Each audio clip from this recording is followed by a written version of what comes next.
Hey there. This is gonna be my response on that 10 questions in which you had put up, which came with some really good answers on. I don't really have much of a problem with any of them at all. It's more that I just wanted to address one particular thing that caught me, because I'm glad you actually mentioned it. I'm pretty sure other people mentioned it, but I'm just glad you mentioned it. I noticed that one of the questions was asking, is the American Empire in an imminent collapse? Of course, you gave the intelligent answer that it is, and that we're more fucked than Rome. I wholeheartedly agree with that, but what's surprising to me is that so many other people don't see it, and yet, as far as I can tell, most of us have gone through a history class.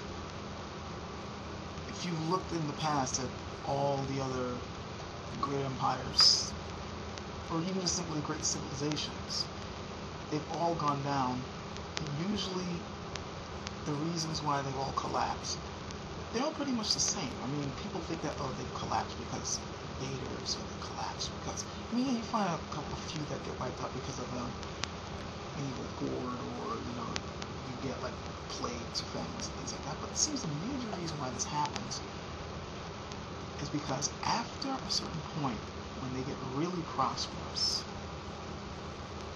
they stop trying to develop themselves, and they just reach this kind of plateau where they don't want to develop themselves at all, mentally as well as morally, spiritually, whatever. They get slothful and lazy, they get comfortable.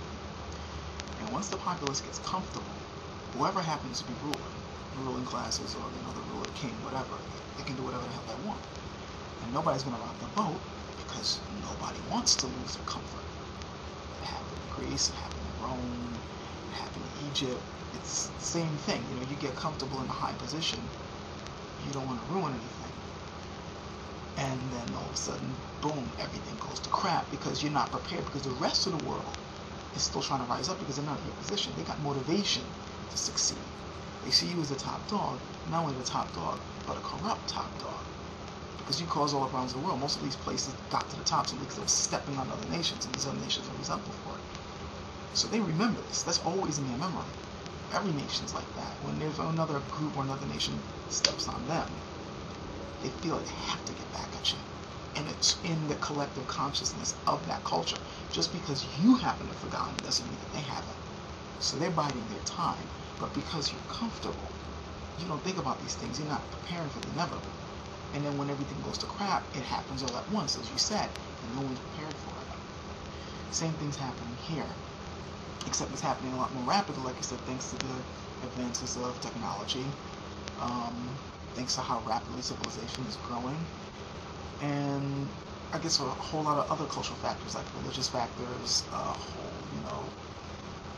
the aspect that we're completely superior to everyone else, despite the fact that there are other nations that are very similar to ours in terms of technology and cultural upbringing and all that. Like we always talk about, the leaders of the free world, and no one has the freedoms we have.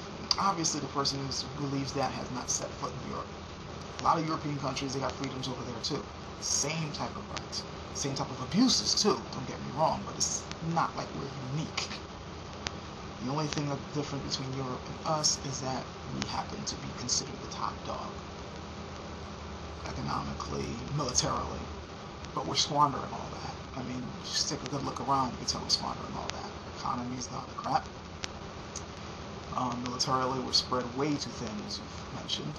And not only that, but even the people in the military themselves are getting burnt out, because a good number of them are beginning to realize that what they're fighting for isn't what they're told they're fighting for.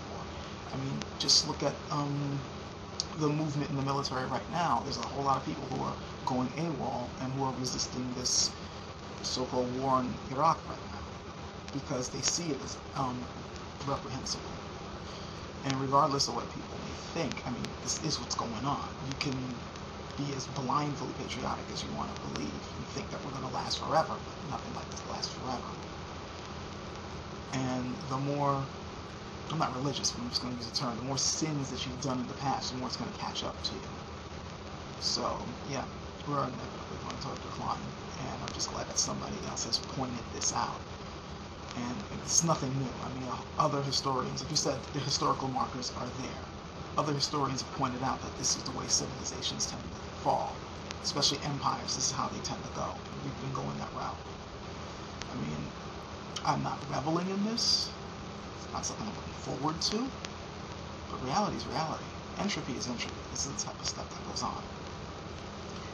And I guess all we can hope for is that people are smart enough to see it and maybe do something about it before it's too late. Anyway, that's it.